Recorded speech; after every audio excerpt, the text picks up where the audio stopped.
أعوذ بالله من الشيطان الرجيم بسم الله الرحمن الرحيم ليس لك من الأمر شيء أو يتوب عليهم أو يعذبهم فإنهم ظالمون۔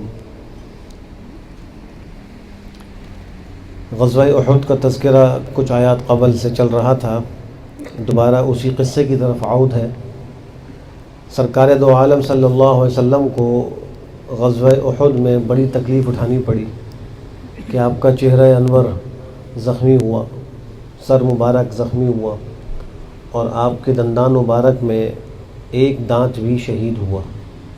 جو سامنے کے 4 دانت ہیں، 2 اوپر اور 2 نیچے، ان میں نیچے کا ایک دانت آپ علیہ السلام کا وہ اس غزوے میں شہید ہوا تھا۔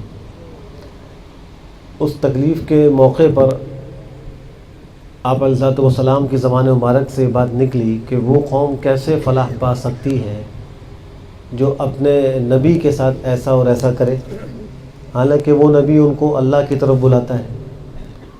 تو گویا آپ نے ایک طرح سے ان کو بد دعا دی، اور آپ بد دعا دینے میں حق بجانب بھی تھے، تکلیف پہنچی تھی، لیکن اللہ سبحانہ وتعالیٰ کی منشا یہ تھی کہ آپ علیہ السلام جو ہیں وہ اس قسم کی کوئی بات بھی نہ ارشاد فرمائیں، اس لیے اس آیت کو نازل فرمایا اور تنبیہ فرمائی کہ آپ کو جو حکم دیا جا رہا ہے بس آپ اس کو کرتے رہیں، اور جو آپ کو نقصان پہنچا رہے ہیں ان کو آپ ابھی کچھ نہ کہیں۔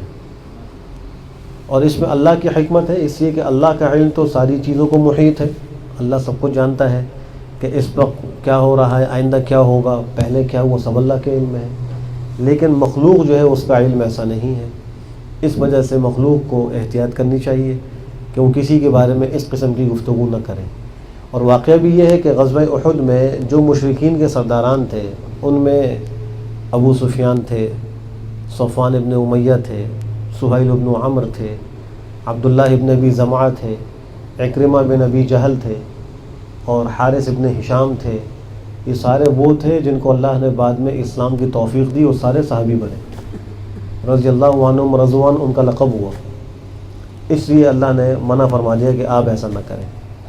فرمایا لیس لک من الامر شیء، آپ کو معاملے میں سے کچھ بھی اختیار نہیں ہے، یعنی آپ کو اس معاملے کا کوئی اختیار نہیں ہے۔ او یتوب علیہم، اللہ یا چاہے ان کی توبہ قبول کر لے، او یعذبہم، یا ان کو عذاب دے، ہیں تو بڑے ظالم، ظلم تو بہت کیے، فإنہم ظالمون۔ لیکن یہ اللہ کی مرضی ہے اور اللہ کی منشا ہے، آپ اس سلسلے میں خاموشی اختیار فرمائیں۔ وَلِلَّهِ مَا فِي السَّمَاوَاتِ وَمَا فِي الْأَرْضِ يَغْفِرُ لِمَن يَشَاءُ وَيُعَذِّبُ مَن يَشَاءُ وَاللَّهُ غَفُورٌ رَحِيمٌ۔ اور اللہ ہی کے لیے جو کچھ آسمانوں میں اور جو زمین میں ہے، جس کو چاہتا ہے بخشتا ہے، جس کو چاہتا ہے عذاب دیتا ہے، اللہ بہت بخشنے والا بڑا مہربان ہے۔ تو سارا اختیار تو اللہ کا ہے، مخلوق کو کوئی اختیار نہیں۔ یا ایھا الذین آمنوا لا تأکلوا الربا اضعافا مضاعفة واتقوا اللہ لعلکم تفلحون۔ غزوہ احد کے تذکرے میں درمیان میں ربا کی ممانعت کو ذکر فرما دیا۔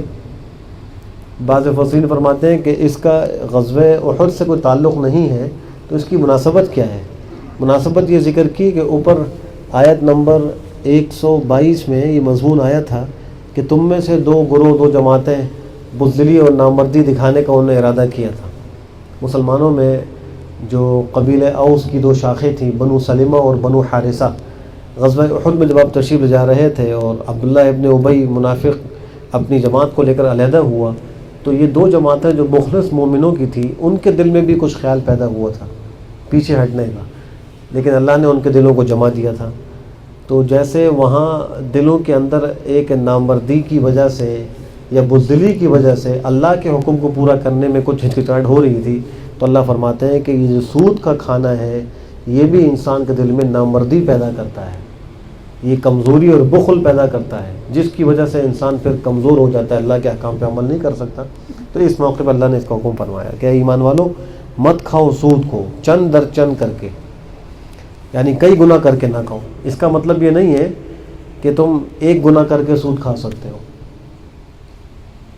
اس لیے کہ سورہ بقرہ میں اللہ نے صاف فرمایا احل اللہ البیع وحرم الربا، اللہ نے بیع کو حلال کیا ہے اور سود کو حرام کیا، وہ مطلق فرمایا۔ اس آیت میں دراصل جو مشرکین کا یا اس زمانے کے کفار کا ایک حال تھا کہ وہ کئی گناہ کر کے سود کھایا کرتے تھے، ان کی اس حالت کی قباحت کو بیان کرنے کے لیے فرمایا۔ اور یہ اس کا مطلب نہیں ہے کہ تم کئی گناہ کر کے تو نہ کھاؤ اور ایک گناہ کر کے کھا لو۔ کئی گناہ کرنے کا مطلب یہ ہے کہ وہ مثلاً 100 روپے کسی کو دیا کرتے تھے قرض پر، اور کہتے تھے کہ ہم آپ سے 1 مہینے کے بعد یا 6 مہینے کے بعد 110 لیں گے، تو 100 جو قرضہ دیا اور واپس 110 اس سے لیا، یہ 10 سود ہو گیا۔ پھر وہ کہتے ہیں اگر تم 6 مہینے بعد نہیں دے سکے تو مزید ہم 20 روپے اس پہ سود لگا دیں گے۔ اس طرح مدت کو بڑھاتے جاتے اور سود کی رقم بھی بڑھاتے جاتے، ہوتے ہوتے جو اصل رأس المال ہے 100، سود کی رقم اس سے بڑھ جاتی تھی۔ یہ چند در چند کر کے کھانے کا مطلب یہ ہے۔ تو جیسے ایک گناہ کر کے کھانا حرام ہے، کئی گناہ کر کے کھانا بھی سود حرام ہے۔ واتقوا اللہ، اللہ سے ڈرو، لعلکم تفلحون، تاکہ تم کامیاب ہو جاؤ۔ اگر کوئی شخص کامیابی چاہتا ہے تو وہ تقوی کے اندر ہے، تقوی اختیار کر لے، دنیا میں بھی کامیاب ہو جائے گا، آخرت میں بھی کامیاب ہوگا۔ واتقوا النار التی اعدت للکافرین، اور بچو، ڈرو جہنم کی اس آگ سے جو تیار کی گئی ہے کافروں کے لیے۔ اصل جہنم تو کفار کے لیے تیار کی گئی، مسلمانوں کے لیے جہنم برائے عذاب تیار نہیں کی گئی۔ اس لیے علماء فرماتے ہیں کہ اگر نافرمانوں کو عذاب دیا گیا جہنم کی آگ میں تو وہ تعذیباً نہیں ہوگا، تہذیباً ہوگا، تطہیراً ہوگا، یعنی ان مسلمانوں کو گناہوں سے پاک کرنے کے لیے ہوگا، عذاب دینے کے لیے نہیں ہوگا۔ اور کفار کو جو عذاب ہوگا وہ تعذیباً ہوگا۔ اس لیے اللہ نے فرمایا کہ جہنم کی آگ سے ڈرو جو در حقیقت تیار کی گئی ہے کافروں کے لیے۔ وَأَطِيعُوا اللَّهَ وَالرَّسُولَ لَعَلَّكُمْ تُرْحَمُونَ، دو عظیم الشان حکم اس آیت میں ارشاد فرمائے، اطاعت کرو اللہ کی اور رسول کی تاکہ تم پر رحم کیا جائے۔ اب ایک بات یہاں سمجھنے کی یہ ہے کہ رسول کی اطاعت وہ اللہ کی اطاعت ہے بلا شک و شبہ۔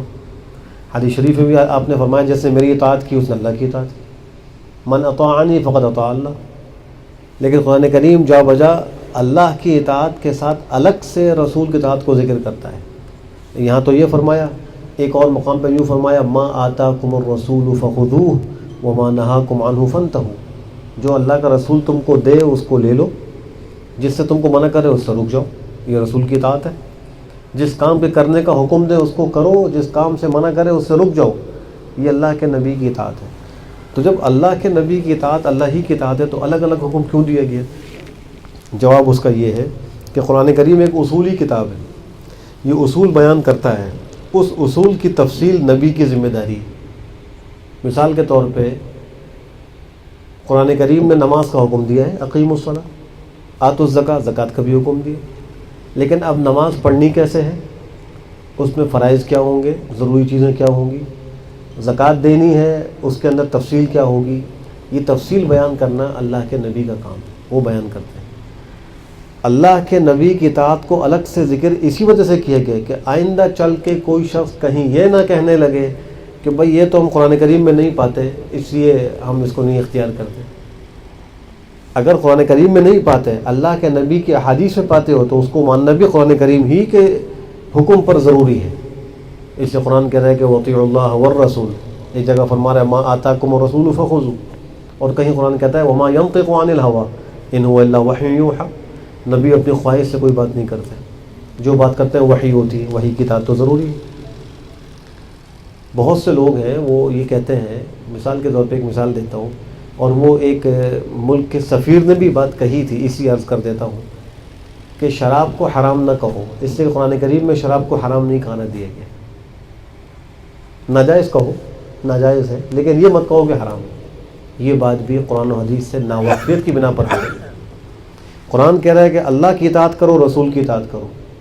اللہ کے نبی صلی اللہ علیہ وسلم نے فرمایا تھا کہ شراب حرام کر دی گئی، اور آپ ہی کے ارشاد پر مدینہ منورہ کی گلیوں میں اعلان ہوا، الا ان الخمر قد حرمت، لفظ کیا آیا تھا، قد حرمت۔ انس بن مالک فرماتے ہیں کہ میں ایک جماعت میں تھا، ایک گھر میں شراب پلا رہا تھا، اس کو شراب حلال تھی، تو اچانک جو ہے وہ گلی کے اندر سے پکارنے والے کی آواز آئی، اس نے کہا الا ان الخمر قد حرمت، بھائی غور سے سنو، شراب حرام کر دی گئی ہے۔ تو کہتے ہیں جس کے ہاتھ میں پیالہ تھا اور ہونٹ کے قریب پہنچا ہوا تھا، اس نے اس اعلان کو سن کے وہیں اس کو گرا دیا، یہ بھی نہیں کہا چلو ایک گھونٹ لے لوں پھر اس کے بعد چھوڑ دوں گا۔ یہ صحابہ کا عشق تھا اللہ کے نبی صلی اللہ علیہ وسلم کے ساتھ، ان کا اسلام پر یہ عمل کا جذبہ تھا کہ انہوں نے باوجود کہ وہ عرب کے لوگ جو ہیں وہ شراب کے رسیا تھے، شراب ان کی گھٹی میں پڑی ہوئی تھی، لیکن وہ انہوں نے گلیوں میں بہا دی کہ کئی آئندہ آنے والے دنوں تک جب بارش ہوتی تھی تو زمین سے وہ شراب کے اثرات کی بدبو ظاہر ہوتی تھی، اتنی شراب گلیوں میں بہائی گئی۔ تو صاف طور پر اس اعلان یہ کہتا ہے کہ شراب حرام کر دی گئی ہے۔ تو اب یہ کہنا کہ شراب کو حرام نہ کہو، یہ بات قرآن و حدیث کی روح سے غلط ہے۔ شراب کو حرام ہی کہا جائے گا، وہ حرام ہے، مثل ایک پیشاب کے قطرے کے وہ حرام ہے۔ تو بہت سے لوگ یہ کہتے ہیں کہ قرآن کریم میں حرام نہیں کہا گیا، حدیث میں آپ نے ایک دفعہ فرمایا کہ بھائی میں تم کو ایک بات بتلاتا ہوں کہ میں ایسا نہ پاؤں کسی کو کہ کوئی آدمی تکی سے ٹیک لگا کر بیٹھا ہو، قرآن کریم اس کے سامنے کھلا ہوا ہو، اور وہ کہے کہ میں ان چیزوں کو نہیں مانتا، اسے قرآن کریم میں یہ نہیں ہے، ایسا نہ ہو۔ آپ نے منع فرمایا کہ ایسا ہرگز نہ کرنا، اس لیے کہ جو میں نے حکم دیا وہ بھی تم پر اس کو ماننا ضروری ہے، اگرچہ قرآن کریم میں اس کی تصریح موجود نہ ہو، لیکن اللہ کے نبی نے جو حکم دے دیا اس کو ماننا بھی ایسے ہی ضروری ہے جیسے اللہ کا حکم ماننا ضروری ہے۔ اب دوسری بات دیکھیے کہ یہاں فرما رہے ہیں اللہ کی رسول کی اطاعت کو تاکہ تم پہ رحم کیا جائے۔ آج مسلمان بہت بے چین ہے، ایک آسمانی وبا پھیلی ہوئی ہے ساری روئے زمین پر کرونا وائرس کے نام سے، اس سے بچنے کے لیے بہت کچھ کوششیں کی جا رہی ہیں، کرنی بھی چاہیے، توبہ استغفار بھی کرنا چاہیے۔ اس آیت میں بھی اللہ ایک عذاب سے بچنے کی صورت ذکر فرما رہے ہیں، اور وہ ہے اللہ اور رسول کی اطاعت۔ اگر ہم اللہ اور رسول کی اطاعت کو اختیار کر لیں تو اللہ ہم پہ دنیا میں بھی رحم کریں گے، ہمیں کوئی تکلیف یہاں نہیں پہنچے گی، اور آخرت میں بھی ہم اللہ کی رحمت کے مستحق ہو جائیں گے۔ افسوس سے یہ کہنا پڑتا ہے کہ ہم نے اللہ رسول کی اطاعت کو عبادات کے ساتھ خاص کر لیا ہے کہ بس مسجد میں نماز پڑھ لیں گے اللہ رسول کی اطاعت ہو گئی، حالانکہ اللہ رسول کے احکام ہماری زندگی کے ہر شعبے کے لیے ہیں۔ معاملات ہوں تو وہ بھی اللہ رسول کے حکم کے مطابق ہوں، معاشرت ہو تو وہ بھی اس کے مطابق ہوں، اور آپس میں ملنا ملانا ہو، ہر چیز ہماری زندگی کی ایک ایک چیز جو ہے وہ اللہ اس کے رسول کے حکم کے مطابق ہو، تو پھر تو اطاعت ہو رہی ہے۔ اگر ہم اپنی خوشی کے اندر تو اپنی خواہشات کی پیروی کریں، غمی کے اندر اپنی خواہشات کی پیروی کریں، معاملات اپنی مرضی سے کریں، اور صرف نماز روزے میں اللہ رسول کی اطاعت کر لیں اور ہم کہیں کہ ہم پہ رحم کیا جائے گا، تو ان خیال است و محال است جو ہر اپنے عمل میں اللہ اس کے رسول کا حکم ماننا ہوگا، تو اللہ فرماتے ہیں لعلکم ترحمون، تم پہ رحم کیا جائے گا۔ تو اگر آج ہم اس وبا سے بچنا چاہتے ہیں تو اس کا ایک طریقہ یہ بھی ہے کہ اللہ رسول کی کامل اطاعت اختیار کی جائے، اور اب تک جو غلطی ہو گئی، کوتاہی ہو گئی، اس پہ توبہ استغفار، اللہ معاف فرما دے۔ ہم آئندہ عزم کرتے ہیں کہ آپ کی اطاعت کریں گے، پھر جب کبھی خلاف ورزی ہو جائے پھر توبہ کریں۔ بندہ مومن کا تو کام یہی ہے، انسان تو خطا کا پتلا ہے، غلطی اس سے ہوگی، وہ غلطی کرنے کا ارادہ نہ کرے، عزم نہ کرے، عزم تو یہ کرے کہ اللہ کی مانوں گا، اللہ کے نبی کی مانوں گا، شریعت پر عمل کروں گا۔